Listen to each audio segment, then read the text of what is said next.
എല്ലാവർക്കും നമ്മുടെ പുതിയ വീഡിയോയിലേക്ക് സ്വാഗതം. ഇന്നത്തെ നമ്മുടെ റെസിപ്പി നല്ല കിഡിലൻ രുചിയിൽ വളരെ ഈസി ആയിട്ട് നമുക്ക് ചെയ്തിട്ടെടുക്കാൻ പറ്റിയ ഒരു സ്വീറ്റ് ആണ്. എന്തെങ്കിലും വിശേഷപ്പെട്ട ദിവസങ്ങളൊക്കെ നമുക്ക് വീട്ടിൽ തന്നെ ചെയ്തിട്ടെടുക്കാൻ പറ്റിയ റവയും തേങ്ങയും പാലും ഒക്കെ ഉപയോഗിച്ച് ചെയ്യാൻ പറ്റിയ ഒരു സൂപ്പർ ഐറ്റം തന്നെയാണ്. അപ്പം നമുക്കിത് എങ്ങനെയാണ് തയ്യാറാക്കുന്നതെന്ന് വേഗം തന്നെ ഒന്ന് കണ്ടു നോക്കാം. കൂടാതെ ഈ ഒരു വീഡിയോ കണ്ടുകൊണ്ടിരിക്കുന്ന സമയത്ത് നിങ്ങൾക്ക് ഇഷ്ടപ്പെടുവാണെങ്കിൽ മറക്കാതെ തന്നെ ഒരു ലൈക്ക് ബട്ടണും കൂടി ഒന്ന് ക്ലിക്ക് ചെയ്യണേ. ചാനലൊന്ന് സബ്സ്ക്രൈബ് ചെയ്ത് സപ്പോർട്ടും കൂടി ചെയ്യുക.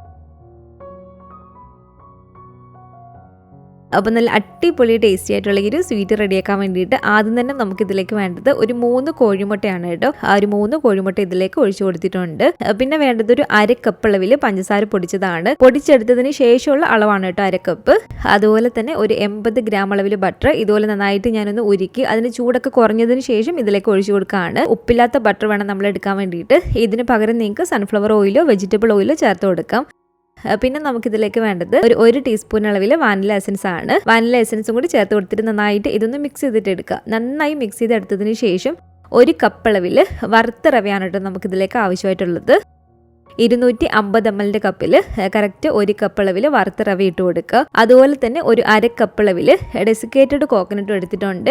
ഡെസിക്കേറ്റഡ് കോക്കനട്ട് ആയിട്ട് നമുക്ക് സൂപ്പർ മാർക്കറ്റിൽ നിന്നൊക്കെ വാങ്ങിക്കാൻ കിട്ടും. ഇനി അതല്ലെങ്കിൽ നമുക്കിത് വീട്ടിൽ ഈസി ആയിട്ട് റെഡിയാക്കി എടുക്കാവുന്നേ ഉള്ളൂ. നമ്മൾ തേങ്ങ പൂളി എടുത്തതിന് ശേഷം അതിന്റെ മുകളിലുള്ള ആ ഒരു ബ്രൗൺ സ്കിന്നങ്ങ് കളയുക. എന്നിട്ട് ഒരു വൈറ്റ് മാത്രമായിട്ട് എടുക്കുക തേങ്ങയുടെ. അത് നമ്മൾ മിക്സിയുടെ ജാറിലേക്ക് ഇട്ട് കൊടുത്തിട്ട് നന്നായിട്ടൊന്ന് പൊടിച്ചിട്ടെടുക്കണം. ഈ ഒരു പരുവത്തിനൊക്കെ നമ്മളൊന്ന് പൊടിച്ചെടുത്തിട്ട് ഒരു പാനിലിട്ട് നന്നായിട്ടൊന്ന് ചൂടാക്കി ചെറിയൊരു ക്രിസ്പി പരുവത്തിന് റെഡിയാക്കി എടുത്താൽ മതി. അതിന് കളറ് പോകാതെ തന്നെ വേണം നമ്മളിന്ന് ചൂടാക്കി എടുക്കാൻ വേണ്ടിയിട്ട്. അപ്പോൾ ആ ഒരു രീതിക്ക് വേണമെങ്കിൽ നിങ്ങൾക്ക് തേങ്ങ റെഡിയാക്കിയിട്ട് ഇതിലേക്ക് ചേർത്ത് കൊടുക്കാവുന്നതാണ് 1/2 കപ്പ്. പിന്നെ വേണ്ടത് 1 ടീസ്പൂൺ അളവിൽ ബേക്കിംഗ് പൗഡറാണ്. ബേക്കിംഗ് സോഡ അല്ലാട്ടോ നമുക്ക് ഇതിലേക്ക് വേണ്ടത്. 1 ടീസ്പൂൺ അളവിൽ ബേക്കിംഗ് പൗഡർ തന്നെ ചേർത്ത് കൊടുക്കുക. ഒരു നുള്ള ഉപ്പും കൂടി ചേർത്ത് കൊടുത്തിട്ട് നന്നായിട്ട് വീണ്ടും ഇതൊന്ന് മിക്സ് ചെയ്തിട്ട് എടുക്കുക.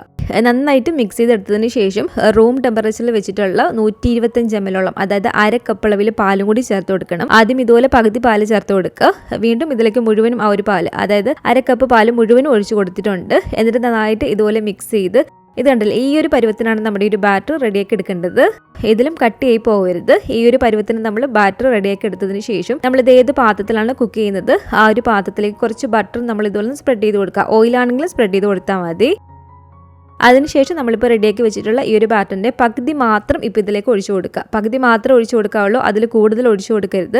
കാരണം നമുക്കിത് ഏറ്റവും മുകളിലത്തെ ലെയറിലേക്കും ഈ ഒരു ബാറ്റർ ആവശ്യമാണ്. അപ്പോൾ പകുതിയിൽ കൂടുതൽ നമ്മൾ ആദ്യം ഇതിലേക്ക് തന്നെ ഒഴിച്ചു കൊടുത്താൽ മുകളിലത്തെ ലെയറിൽ നമുക്ക് തികഞ്ഞെന്ന് വരില്ല ഈ ഒരു ബാറ്റർ. അപ്പോൾ പകുതി ഒഴിച്ചു കൊടുക്കുക. എന്നിട്ട് നമ്മളിത് സാധാരണ കേക്ക് ബേക്ക് ചെയ്യുന്ന പോലെ നിങ്ങൾക്ക് ഇത് ഓവനിൽ വെച്ചിട്ട് ബേക്ക് ചെയ്യാം. അല്ലെങ്കിൽ ഓവൻ ഇല്ലാതെ നമ്മൾ സാധാരണ ഓവൻ ഇല്ലാതെ ബേക്ക് ചെയ്യുന്ന ഒരുപാട് കേക്കുകളുടെ റെസിപ്പി ഇട്ടിട്ടുണ്ട്. ആ ഒരു രീതിക്ക് വേണമെങ്കിൽ നിങ്ങൾക്ക് ഇത് ഓവൻ ഇല്ലാതെ ബേക്ക് ചെയ്തിട്ട് എടുക്കാം.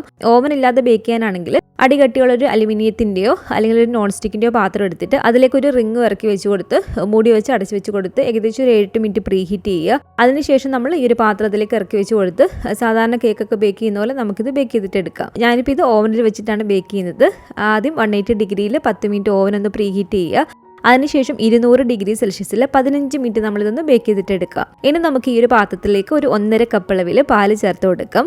അതുപോലെ തന്നെ ഒരു 3 ടേബിൾ സ്പൂൺ അളവിൽ കോൺഫ്ലോർ ആണ് ഇട്ട് കൊടുത്തിരിക്കുന്നത്. എന്നിട്ട് നന്നായിട്ട് ഇതൊന്ന് മിക്സ് ചെയ്തിട്ട് എടുക്കുക. നന്നായി മിക്സ് ചെയ്തതിന് ശേഷം നമ്മളിത് ഫ്ലെയിം ഓൺ ചെയ്തിട്ട് വീണ്ടും ഇതിലേക്ക് ഒരു 3 ടേബിൾ സ്പൂൺ അളവിൽ പഞ്ചസാരയും കൂടി ചേർത്ത് കൊടുക്കണം. എന്നിട്ട് നന്നായിട്ടൊരു മീഡിയം ഫ്ലെയിമിൽ ഇട്ട് കൊടുത്തിട്ട് തന്നെ നന്നായിട്ട് ഇതൊന്ന് ഇളക്കിയിട്ടെടുക്കുക. ഇത് കണ്ടില്ല, ഇതുപോലെ അത്യാവശ്യം നന്നായിട്ട് ഇതൊന്ന് കുറുകി വരും കേട്ടോ. നന്നായിട്ട് ഇതുപോലെ ഒന്ന് കുറുകി ഈ ഒരു പാകമായി വന്നാൽ നമ്മൾ ഫ്ലെയിം ഓഫ് ചെയ്തതിന് ശേഷം ഇതിലേക്ക് നമുക്ക് 1/2 കപ്പ് അളവിൽ അതായത് 125 ml ഫ്രഷ് ക്രീമാണ് കേട്ടോ ചേർത്ത് കൊടുക്കേണ്ടത്. അത് നമ്മൾ ഫ്ലെയിം ഓഫ് ചെയ്തതിന് ശേഷം ഇതിലേക്ക് നമ്മൾ 1/2 കപ്പ് അളവിൽ ഫ്രഷ് ക്രീം ചേർത്ത് കൊടുക്കുക. അതുപോലെ തന്നെ ഒരു 1/2 ടീസ്പൂൺ അളവിൽ വാനില എസൻസും കൂടി ചേർത്ത് കൊടുക്കുകയാണ്. അപ്പോൾ വീണ്ടും നന്നായിട്ട് ഇതുപോലെ ഇളക്കി ഇത് കണ്ടില്ല, ഈ ഒരു കറക്റ്റ് പാകത്തിന് വേണ്ടിയിട്ട് നമ്മളിത് റെഡിയാക്കി എടുക്കാൻ വേണ്ടിയിട്ട് ഇതിലും ലൂസായി പോകരുത്. അപ്പോൾ കറക്റ്റ് പാകത്തിന് നമ്മുടെ ഒരു ക്രീം ഇവിടെ റെഡി ആയിട്ടുണ്ട്. ഇതിപ്പോൾ കണ്ടില്ലേ, കറക്റ്റ് ഒരു 200 ഡിഗ്രി സെൽഷ്യസിൽ 15 മിനിറ്റ് വെച്ചപ്പോഴത്തേക്കും എനിക്കിപ്പോൾ ഇതിവിടെ നന്നായിട്ട് തന്നെ ബേക്കായി വന്നിട്ടുണ്ട്. ഈ ഒരു രീതിക്ക് തന്നെ നിങ്ങൾക്ക് നമ്മൾ സാധാരണ കേക്കൊക്കെ ബേക്ക് ചെയ്യുന്ന പോലെ ഓവൻ ഇല്ലാതെയും ഇത് ബേക്ക് ചെയ്തിട്ട് എടുക്കാവുന്നതാണ്. ലാസ്റ്റ് കട്ട് ചെയ്തിട്ട് എടുക്കുമ്പോൾ കറക്റ്റ് നമുക്കിത് ആ ഒരു അടിയിൽ നിന്ന് ഇളകി വരാൻ വേണ്ടിയിട്ട് ആദ്യമേ നമ്മൾ ഇതുപോലെ ബേക്ക് ചെയ്തതിന് ശേഷം ഇതിൽ നിന്ന് ഒന്ന് ഇളക്കിയിട്ട് വീണ്ടും ഈ ഒരു പാത്രത്തിലേക്ക് തന്നെ നമ്മൾ ഇട്ട് കൊടുക്കുകയാണെങ്കിൽ ലാസ്റ്റ് നമുക്ക് കട്ട് ചെയ്തിട്ട് എടുക്കാൻ വേണ്ടിയിട്ട് ഈസി ആയിരിക്കും. ഇനി ഇതിൻ്റെ മുകളിലേക്ക് നമ്മളിപ്പോൾ റെഡിയാക്കി വെച്ചിട്ടുള്ള ഒരു ക്രീമില്ലേ, ആ ഒരു ക്രീം ഇതുപോലെ ഒഴിച്ചു കൊടുക്കുക. ക്രീം ഇതുപോലെ ഒഴിച്ചു കൊടുത്തിട്ട് ഒരു 5 മിനിറ്റ് നമ്മളിത് റൂം ടെമ്പറേച്ചറിൽ ഇങ്ങനെ തന്നെ വെക്കുക. ആ ഒരു 5 മിനിറ്റിന് ശേഷം ബാക്കിയുള്ള ഒരു ബാറ്ററിയിൽ അത് ഇതിൻ്റെ മുകളിലായിട്ട് ഇതുപോലെ കുറച്ചായിട്ട് ഒഴിച്ചു കൊടുത്തിട്ട് ഫുള്ളായിട്ട് നമ്മൾ കറക്റ്റ് ലെവലാക്കി ഒന്ന് എടുക്കണം കേട്ടോ. അപ്പോൾ മുഴുവനായിട്ട് അങ്ങ് ഒഴിച്ചു കൊടുക്കാതെ ഒരു സ്പൂൺ ഉപയോഗിച്ചിട്ട് പതിയെ നമ്മൾ ഇതുപോലെ അതിൻ്റെ എല്ലാ ഭാഗത്തുമാക്കി നമ്മൾ ഇതുപോലെ ഒന്ന് റെഡിയാക്കി എടുത്താൽ മതി. മുകളിൽ ഇതുപോലെ നമ്മളൊരു ബാറ്റർ ഒഴിച്ചു കൊടുക്കുമ്പോൾ പതിയെ വേണം ചെയ്തിട്ട് എടുക്കാൻ വേണ്ടിയിട്ട്. അപ്പോൾ ഇതുണ്ടല്ലോ ഇതുപോലെ ഫുള്ളായിട്ട് ഞാൻ ഒന്ന് ലെവലാക്കി എടുത്തിട്ടുണ്ട്. ഇനി നമുക്കിത് വീണ്ടും ഒന്ന് ബേക്ക് ചെയ്തിട്ട് എടുക്കാം. നേരത്തെ പറഞ്ഞ പോലെ തന്നെ ഓവൻ ഇല്ലാതെ ഗ്യാസ് അടുപ്പിൽ വെച്ചിട്ട് വേണമെങ്കിൽ നിങ്ങൾക്ക് ഇത് ബേക്ക് ചെയ്തിട്ട് എടുക്കാവുന്നതാണ്. സാധാരണ കേക്ക് ബേക്ക് ചെയ്യുന്ന പോലെ ഞാനിത് വീണ്ടും ഓവനിലേക്ക് വെച്ച് കൊടുക്കുകയാണ്. അപ്പോൾ ഞാനിപ്പോൾ ഇവിടെ 180 ഡിഗ്രിയിൽ 25 മിനിറ്റ് മുകളിലത്തെയും താഴത്തെയും കോയിൽ ചൂടാകുന്ന രീതിയിൽ വെച്ച് കൊടുത്തു. പിന്നെ എടുക്കുന്നതിന് തൊട്ട് മുമ്പ് ഒരു 2-3 മിനിറ്റ് മുകളിലത്തെ മാത്രം കോയിൽ ചൂടാക്കി ആ ഒരു രീതിക്ക് വെച്ച് കൊടുത്തിട്ടുണ്ടായിരുന്നു. അപ്പോൾ ഇത് ഇവിടെ ഇരിക്കട്ടെ. ഇനി നമുക്കൊരു ഷുഗർ സിറപ്പ് റെഡിയാക്കാൻ വേണ്ടിയിട്ട് ഒരു 3/4 കപ്പ് അളവിൽ വെള്ളം ഇതിലേക്ക് ഒഴിച്ചു കൊടുത്തിട്ടുണ്ട്. അതുപോലെ തന്നെ ഒരു 3/4 കപ്പ് അളവിൽ പഞ്ചസാരയും കൂടി ചേർത്ത് കൊടുക്കാം. അതുപോലെ തന്നെ ഒരു 1/2 ടേബിൾ സ്പൂൺ അളവിൽ റോസ് വാട്ടറും കൂടി ഒഴിച്ചു കൊടുത്തിട്ടുണ്ട്. എന്നിട്ട് നന്നായിട്ട് ഇതുപോലെ മിക്സ് ചെയ്ത് ആ ഒരു പഞ്ചസാരയൊക്കെ നമ്മൾ പൂർണ്ണമായിട്ട് ഒന്ന് ഉരുക്കിയിട്ടെടുക്കാം. പഞ്ചസാരയൊക്കെ നന്നായിട്ട് ഉരുക്കി ഇതുപോലെ നല്ല പോലെ തന്നെ തിളച്ച് വരുന്ന സമയത്ത് 1 ടീസ്പൂൺ അളവിൽ നാരങ്ങ നീരും കൂടി ഇതിലേക്ക് ചേർത്ത് കൊടുക്കാം. അപ്പോൾ നാരങ്ങ നീരും ചേർത്ത് കൊടുത്തിട്ട് വീണ്ടും നന്നായിട്ടൊന്ന് ഇളക്കിയിട്ടെടുക്കുകയാണ്. അപ്പോൾ ഇതുണ്ടല്ലോ ഈ ഒരു ഷുഗർ സിറപ്പും ഇവിടെ റെഡി ആയിട്ടുണ്ട്. ഷുഗർ സിറപ്പിന്റെ ചൂട് കുറച്ചൊന്ന് കുറഞ്ഞു വന്നതിന് ശേഷം ഇതിന്റെ മുകളിലേക്ക് നമുക്കൊരു ഷുഗർ സിറപ്പും ഇതുപോലെ ഒന്ന് ഒഴിച്ചു കൊടുക്കാം. അപ്പോൾ ഷുഗർ സിറപ്പ് ഒഴിച്ചു കൊടുത്തതിന് ശേഷം ഏകദേശം ഒരു അരമണിക്കൂറോളം ആ ഒരു ഷുഗർ സിറപ്പൊക്കെ അതിലേക്ക് നന്നായിട്ട് പിടിക്കാൻ വേണ്ടിയിട്ട് നമ്മളൊരു അരമണിക്കൂർ ഒന്ന് റെസ്റ്റ് ചെയ്യാൻ വേണ്ടിയിട്ട് വെക്കാം കേട്ടോ. അപ്പോൾ ഒരു അരമണിക്കൂറിന് ശേഷം ഇതുപോലെ നമുക്ക് ചെറിയ പീസാക്കി ഒന്ന് കട്ട് ചെയ്തിട്ട് എടുക്കാം. കാണുമ്പോൾ ഒരു ഭംഗിക്ക് വേണ്ടിയിട്ട് ഇതുപോലെ കുറച്ച് പിസ്താക്ക പൊടിച്ചത് വേണമെങ്കിൽ നമുക്ക് ഇതുപോലെ വെച്ച് കൊടുക്കാവുന്നതാണ്. അപ്പോൾ വളരെ ഫേമസ് ആയിട്ടുള്ള നല്ല സൂപ്പർ ടേസ്റ്റി ആയിട്ടുള്ള ഒരു ക്രീമി ബസ്ബൂസ ഇവിടെ റെഡി ആയിട്ടുണ്ട്.